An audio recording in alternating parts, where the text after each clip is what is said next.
Good evening, guys, and welcome back to another FRL podcast. We are here for season 5, round 1 at Bahrain, and I am joined in a all-new podcast lineup, nearly, apart from me. But I am joined with Swinney and Jay Hartnell this evening. How are we tonight, guys? Oh, good, thank you. Couldn't quite get rid of the entire old guard, so we'll just make do with you for now. Read my mind. Yeah, I'm very well, Jack. To be honest, I'm looking forward to get back and going again, to be honest with you. It feels like a long time. I felt very lost without racing. I feel like my calendar's completely been thrown out the water. It's a good point you make, because routine is very important to my life. And sort of weirdly enough, the routine of having regular FRL fixtures coming up is a good part of my routine. So to have that bit of routine back is definitely good. Well, Kevin messaged me on Thursday and said, "Oh, don't forget you said you'd get that the check-in to Wild Dog by Thursday." And I messaged back, "Leave me alone, mate. It's only Tuesday." So I just had no recollection of what day it was. So yeah, glad to get that back in my life. That's for sure. Awesome, yeah. If you're watching us on Twitch, thank you very much.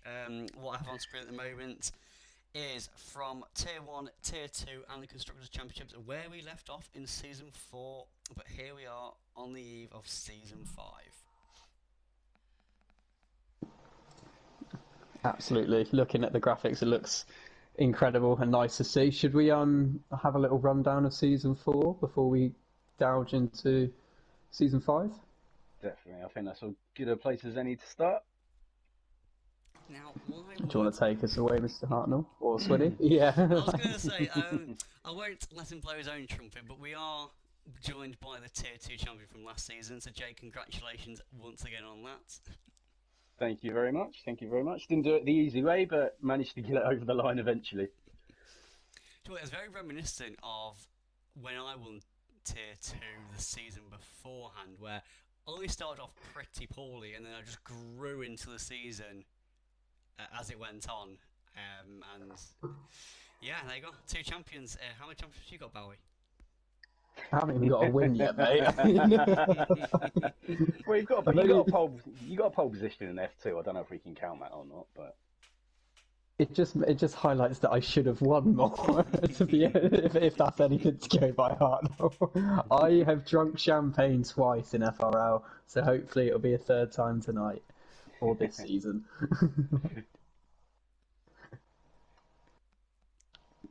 Do love to see it, but no, Hartnell, do you want to talk us through a little bit of season 4? Then obviously you said you did it the hard way, so do you want to give us a certainly little did. rundown? Yeah, that's for sure. Yeah, just a bit of an overview from Tier 2 last season. It was pretty much Drew was in control from the first race. To be honest with you, it was looks like he was just going to absolutely wipe the floor with with us all. Really, he was doing extremely well. I think it was a good 80 odd points in front. Come sort of, I think it was about race 5 or 6. And unfortunately for Drew, it just seemed to sort of unravel during the race at Baku. Final lap of the race, in the lead quite comfortably, and unfortunately DNF'd. I think it was about 4 corners from the end. And just as of from that point during the season, the sort of like I gained a bit of momentum and a bit of ascendancy along with Daz Parker, who was he was my driver of the season last year, the Tier 2 without a shadow of a doubt. Sort of the strides that he made, sort of when he first joined to where he ended up last season, it was definitely great to see. But yeah, in terms of the hard way, yeah, it was kind of pretty much in control up until I'll say it was about 2 races until the end, and just some very very silly decisions to do with pitting and also mistiming around actually Bahrain in the last race of last season. I mistimed Q2 and I didn't have enough time to do a Q2 run. So I ended up started from, I think it was about 14th on the grid. And yeah, got into a few incidences on the first couple of laps, and yeah, I had to make my way back through the field. I think from 18th, and I managed to get up to about 11th, 12th, I think, just to get enough points to beat Daz Parker in the end and Drew. So it was very hard work. Not the way that I wanted to do it as well, considering I was very strong at Bahrain, and yeah, thought that was a pretty much nailed on good result for myself.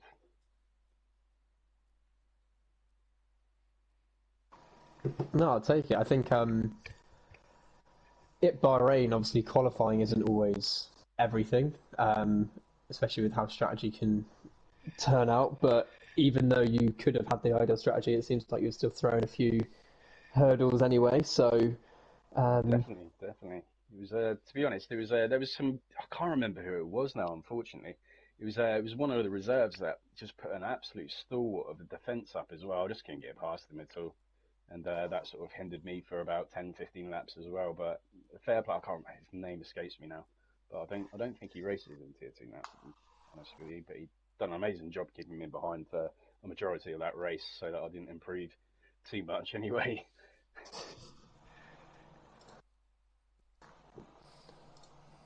definitely. Would you say from last year racing F2, who would you say were your sort of not F2, sorry, Tier 2? Who would you say were your sort of standout drivers or drivers And our that surprised drivers, you? yeah, definitely. It was Daz Parker for number one, considering he's sort of middle of the pack, I would say, sort of at the start of the season. But towards the end, he was right up there, battling for podiums, wins, and also pole positions as well. Sort of towards the latter end of the season, he would be my main standout. But you've got to give it credit as well to I think it was Moody. He had a stellar season last year. Just seems to be improving every single season in FRL, doesn't he, Moody? He always seems to be in the top five in Tier Two. That's for sure. And but I think the main winner of Tier Two last season is probably another one that's done quite well. Was actually Trotter when he could race, because to get a couple of podiums like he did, considering I don't ever think he got a podium before last season. It was just unfortunate he broke his wrist towards the end and couldn't compete anymore. So I think Trotter's going to have to be another standout as well. Was it his Baku race where he went from P19 to P3, which I think was P19 to P3, yeah, one of the individual performances of the season? That fair play to him. definitely, definitely, yeah. He had a great season up until that unfortunate injury, so he's definitely going to be out there as well. Right, no, thank you very much. That is Tier 2 wrapped up, seals season 4 of 2020. Tier 1 Bowie. Ah, I do know. I'll mention Moody, not Moody because he's just playing the chat. I'll mention Dixon because Dixon, you've subscribed to your Prime. Thank you ever so much. And they are finished runner up in Tier 1. But you were Constructors Champion, so points per race, mate. People's Champion because I don't want Kevin's ego to grow. But there you go. Thank you very much. Oh, Bowie, how do you feel about last season? A lot of mixed emotions, to be honest. Really happy, but also two DNFs in the last three races really hindered my chance at pushing for P4 or P3. So that kind of sucked. But I had a lot of taken away those DNFs. I felt it was probably my most consistent season throughout, especially at the start and the middle. So yeah, just hoping to get better than P6 this year. What about yourself, mate? A bit what could have been. I had to Yeah. miss a chunk of races in January because of work commitments, which meant I couldn't compete for a top 5 in the championship as it came down to it. But if you look at that 5th down to 8th where it ended up, you had Ricky on 139, Bowie on 135, Liverpool fan on 131, and myself on 128.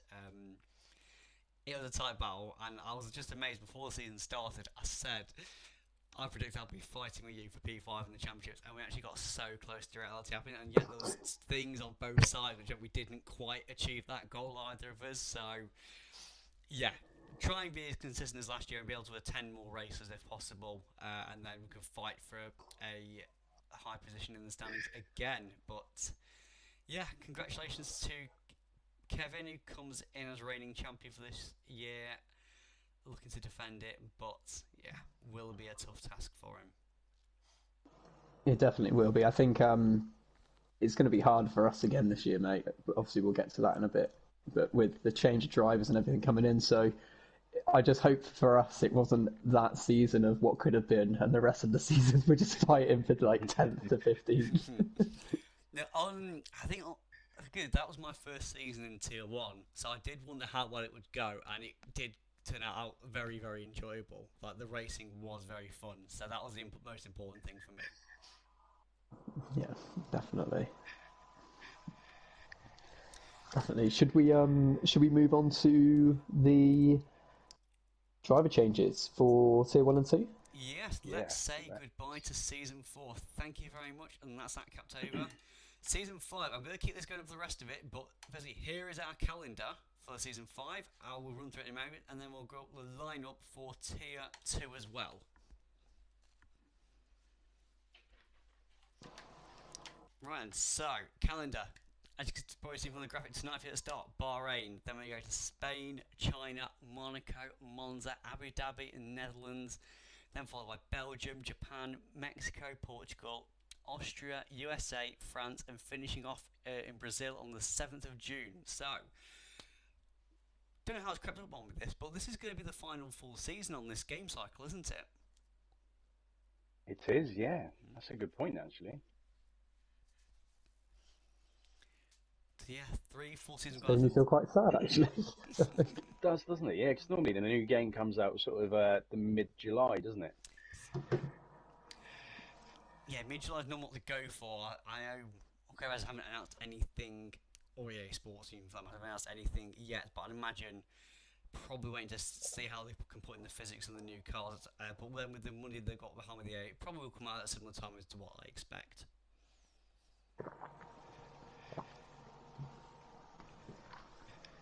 Yeah, we'll definitely have to make sure it is a season to remember then, if this will be the last one on this cycle. To be honest, I think it's a great choice of tracks for this segment of the season. Anyway, I think there's some great racing tracks in there. I'm over the moon with the calendar. Really am. A great calendar. There is the right mix of challenge and chaos and skill required for it, and I am all for it.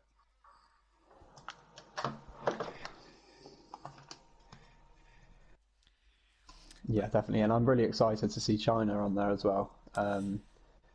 Really good track, obviously. It's not actually been on the calendar. That size shows to me you might not like China, Swinny. No. Do you know what? I remember China because that was on the Season 3 calendar, so the first championship we did on this game cycle. And I started on the hards because I mocked up in Q2 basically. I went from P14 to P2 with the hard to medium strategy. So that was where I realised that starting on the hard is a very beneficial strategy. So I am... No, China taught me a lot. Do you know what I was starting afterwards is Monaco. We haven't done Monaco yet on the Tuesday Championship, and this is the first time. So that was what my pause for breath was. I look forward to Monaco, though. Just anything can happen, can't it? That could be the one race where you think you know somebody's going to win it, and just, the opposite is going to happen. Yeah, do you want to tell everyone what happened the last time we raced at Monaco, Jay? I don't know, mate. What happened? Mine's a bit blank on that one. I seem to remember somebody ending up in the wall because somebody misjudged their braking. That seems to ring a bell. Not mentioning That is any exactly names, what obviously. happened. No names mentioned. A certain someone may have crashed into the wall, and a certain myself may have not reacted in time, and we both had to go into the pits. Let's not do a repeat of that for this one. No, definitely not. That was on the old game. It's all good. We're better on this year's. I like to think we're better drivers now. Famous last words, though. Yeah. No, I am excited. What would you say is the one you're looking forward to most, then, guys, for that calendar, or top two? We'll give it top two. Okay, obviously, just because it's my champion's choice, Bahrain. Always love Bahrain. Just seems to be always very strong around it. And I actually think Monaco, to be honest. I think I'm going to enjoy it racing around there again. Obviously not if I have to go through 20 wing changes, but hopefully that won't be the case. What about you, Swinny? For me, I'm going to go for Monza and Portugal. Now, that's probably biased because I've won at both those circuits, but if it's got the tracks that I'm strong on here and feel good about, then I am going to lean towards them. But if you're gonna force me for two, Monza and Portugal. Okay, okay. What about I'm yourself, Jack? Come on, let's hear your thoughts. I'm going to say Monaco and Brazil. Um, just because, yeah, Monaco, anything can happen, and I did really well in F2 um, there this year. I've just had a great battle with you, Svinny, before Dixon took us out on the final lap. Before Dixon's lap AI took us out on the final lap. We were worse than a bot, Swinny, on that last lap. That's how bad it was. But I do love Monaco. Got my first ever league race at Monaco, league race win at Monaco. And Brazil, I got my first ever league race pole position that wasn't in F2 in F1 cars at Brazil. So I just love both those tracks. So looking forward to those two. No, wonderful. So yeah, as well, I've got up the lineup for Tier 2, our fresh new lineup with our fresh new teammates and driver pairings. What do you guys think? I'm actually looking forward to seeing how Tier 2 progresses this season. Obviously, this season has got quite a few drivers that have taken off some assists, I believe, in Tier 2 as well. I know that obviously Bruce has taken off Racing Line now, hasn't he? He's finally He been brave has. enough and got there. Well done. So I think it's going to be a really close championship. I think the usual suspects from last year will be thereabouts. But looking at the driver combinations, I think it'd be really close in the constructors. I couldn't pick it. I was going through it today, and I was going, it's not actually a standout team that I can pick for the constructors there. I think it's pretty strong across the board.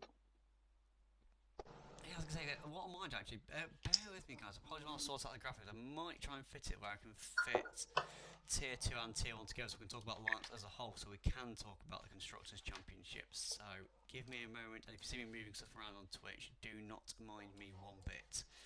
So I'm kind of going to reveal everything. So this is Tier 2, that is Tier 1. Calendar, I might hide the calendar for now, and I'll bring it back in a minute. So if we just focus on the drivers for now, this is Tier 2 and Tier 1, so we can have a good look at the Constructors fight now. So I'm really impressed with drivers we've got in Tier 2, because you've got a good amount of retention and then a bit more sprinkles of drivers that are probably that hover between Tier 2 and Tier 1 there. Definitely, I think there's quite a few drivers that could do a very good job in Tier 1, but also, like what we mentioned with Bruce, obviously he's turned his line off, so there's probably going to be some races where he is maybe mid-pack or at the back, and there's going to be some races that he basically knows like the back of his hand and will be fighting for wins on, so that in itself could probably mix up the standings as well this year, I'd say. No, absolutely. I think I'm just going to quickly go for a punt and predict who I think is going to win the Constructors, because this is very hard to go. I'm going to stick my head out there. I'm going to say Alpine are going to win the Constructors.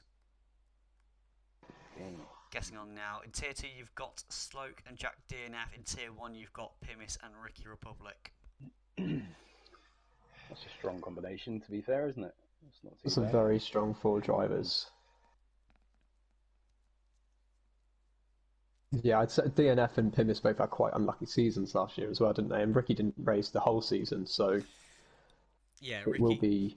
Yeah, Ricky beat me and you to P5 in the championship and Kate went halfway through the season. So you saw where their championship position was. That does not representative of their pace over a full season.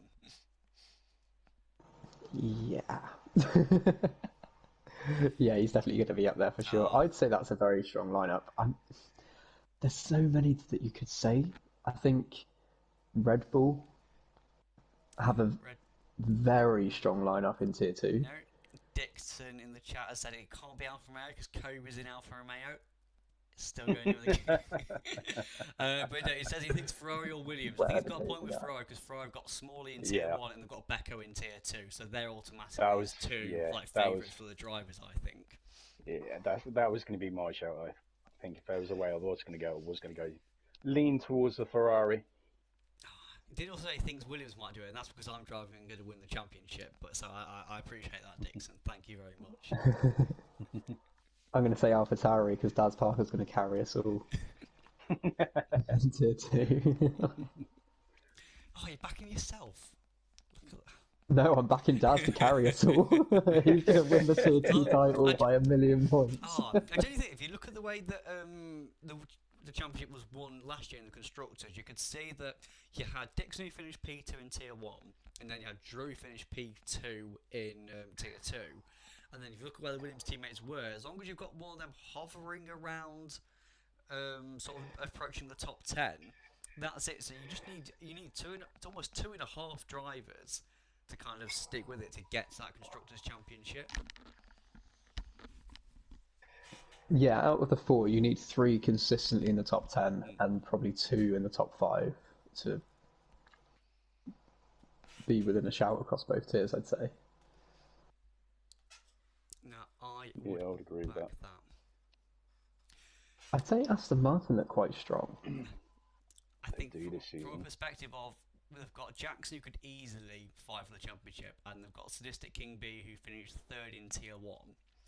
Then if you look over to Tier 2, you've got Bruce who, if he gets up to speed with his no-line stuff, that's a championship shout in Tier 2, I reckon. And then you've got Toxic Trees as well, completing the lineup. Yeah, and I'd say, based off last season, a potential underdog. Sounds weird saying underdog, but could be Mercedes. Because SpongeBob didn't have a great season. He could have been. He had a few races that he could have won and could have easily cemented P3 or been pushing higher. And Villeneuve showed incredible pace, but it just didn't really happen for him in the races, did it, Jay? So. No, it didn't. No, he was constantly in the top 2 in qualifying. Yeah, just unfortunate during the races. Just couldn't keep on the track, unfortunately, for whatever reason. And both their teammates are very good. Yeah, so. But also, when I was just looking at this Williams again, scenario 7, you can never ever rule him out, can you? One day he could be absolutely brilliant, the next day he could be spinning around in circles. Yeah, I'm sure in season 3 when he was in Tier 2, he finished very high up. I'm sure of it. So he was a strong driver in Tier 2.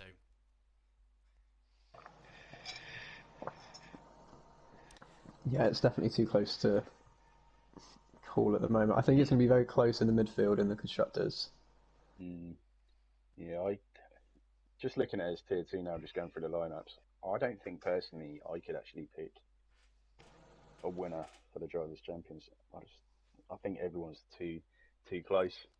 I think it will literally just come down to consistency, I think.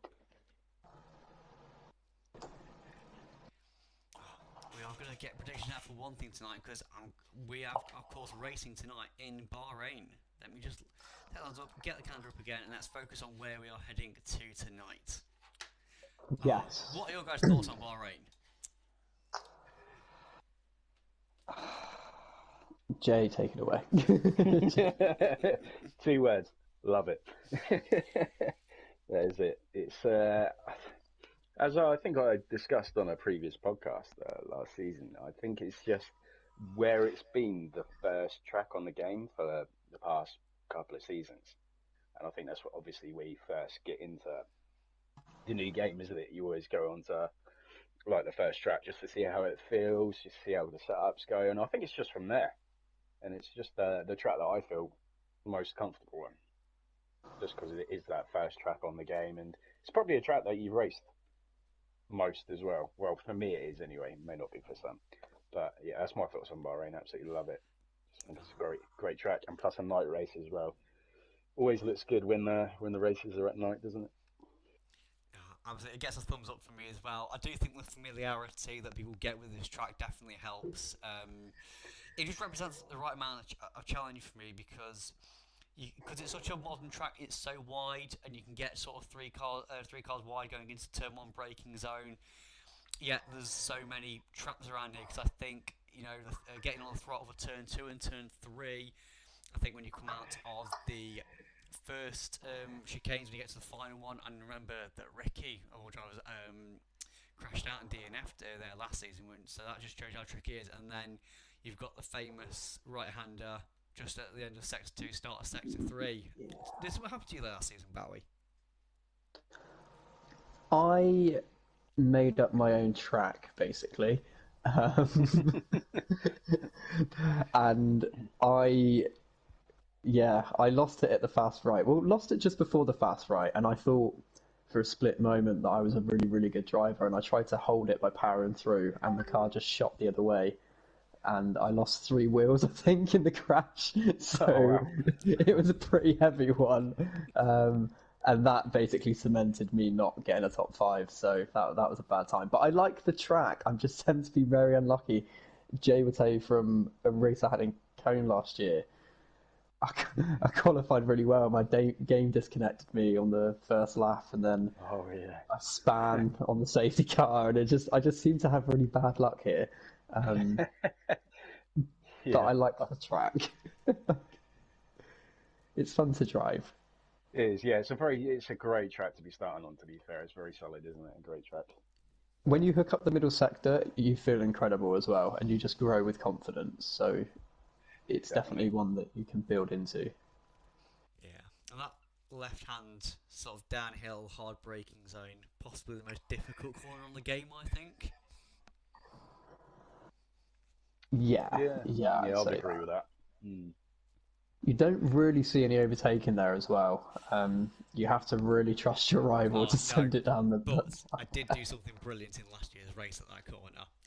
I was fighting with Pimis and Sadistic King through the right-hand hairpin before we go up the hill and then go down towards it. I got side by side along Sadistic King, and I stayed side by side, and I hung to the outside, which meant forced him to be on the inside. Now you don't really send it or go side by side there, but because you've got enough room for 2 cars, I could force him there.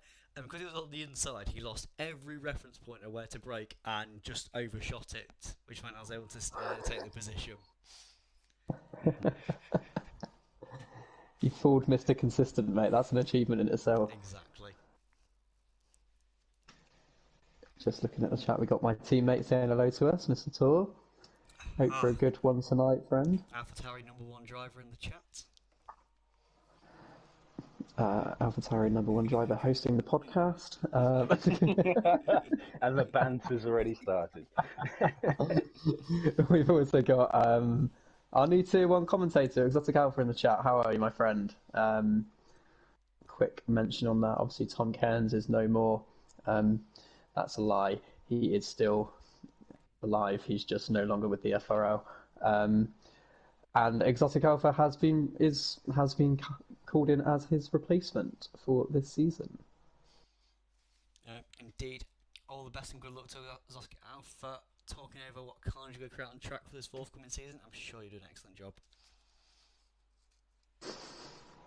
If you can keep up with the carnage, that's for sure. Indeed. And Alpine Realistic Team Boss Ryan in the chat. Evening, mate. Hope you're having a good Tuesday where you are. Right then, should we get some predictions for tonight for the first race of the season? I think that is Tuesday as well and truly covered, guys. Let me just bring up the drivers again so I can consider all options. I see Dixon's gone in for his Tier 1 prediction. He's gone Smalley P1, Kevin P2, and Jay, yourself in P3. I beg your pardon? Just worth noting for tonight, JJ East and DNF are not racing. Okay. I'm going to have a quick check on reserves as well, I'm sure. I believe it's Mage. We've got in Tier 2 reserving, we have Ginge, Mage, and Nicholas Latifi making a star appearance. Blimey, there you go, mate. Taking time out of pre-season testing, we do appreciate it, bud.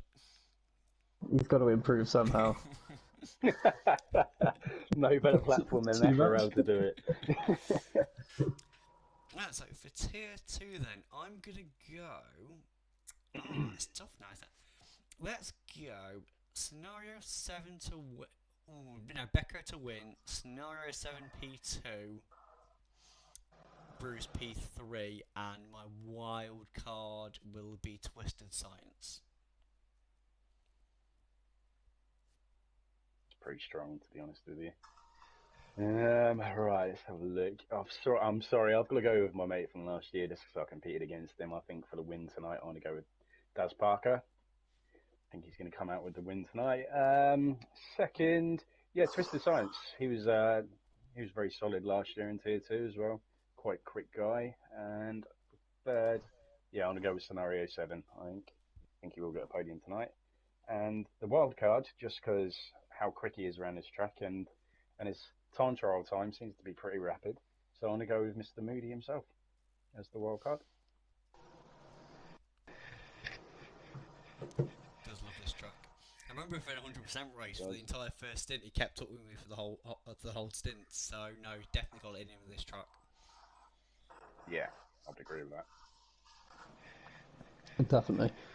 I would say Daz Parker for P1, Twisted Science for P2, and Villeneuve for P3, with I'm going to go AFL as my wild card for tonight. That's a good shout, AFL. He's quick. He really came on at the end of last season. He did. He found a lot of speed.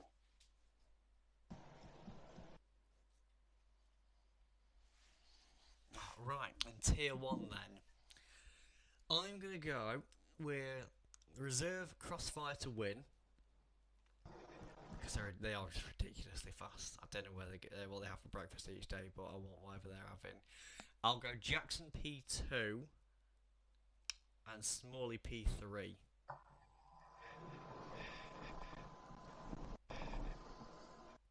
And Okay.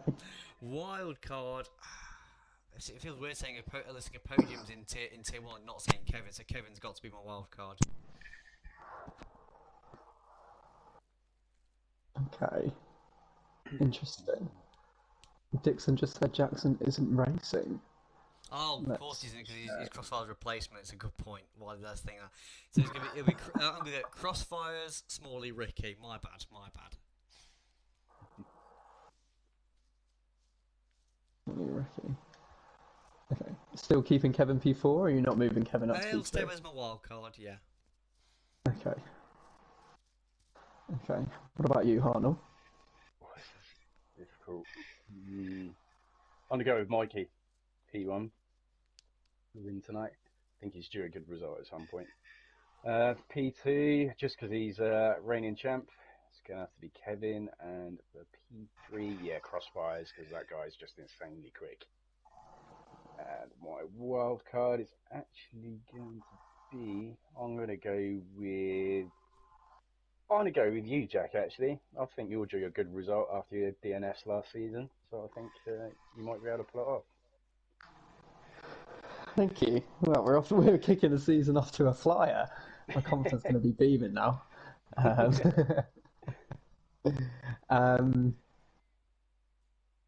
Sorry, that's throwing me. I wasn't expecting you to say me then.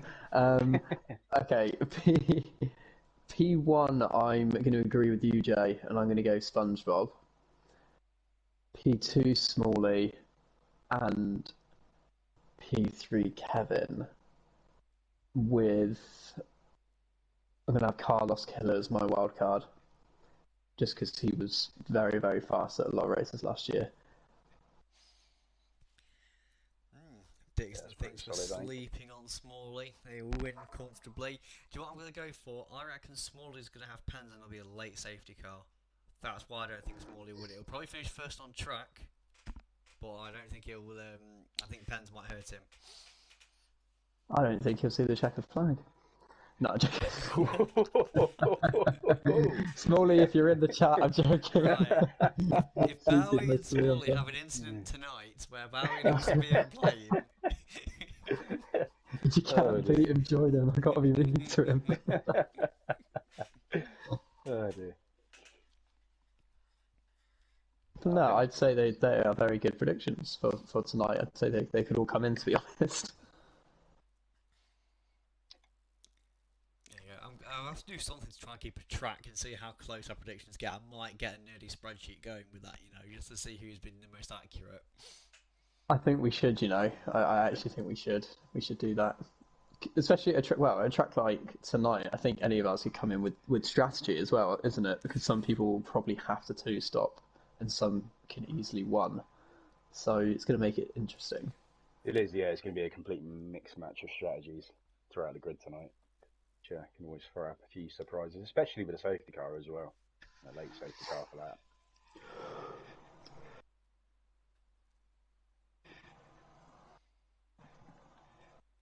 Definitely. And we are also keeping the same point system as last season, aren't we, guys?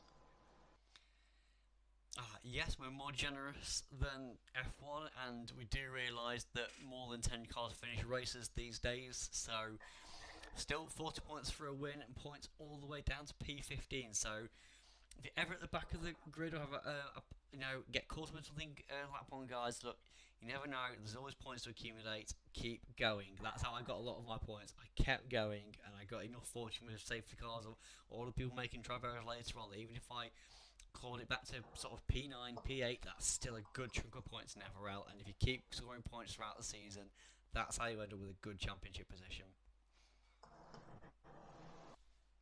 And help your teammates in the constructors for both tiers as well. If you're plucking away and if you're hitting the flag every time within that top 15, it's going to help both tiers out. Exactly. If let's say if you're the opposite tier is smashing in terms of results, and you end up retiring in the pits enough times because you think you're not going to get back into it, and those points cost you in the constructors, may not have been, maybe the season didn't go as well for you, but you could end up as constructors champion.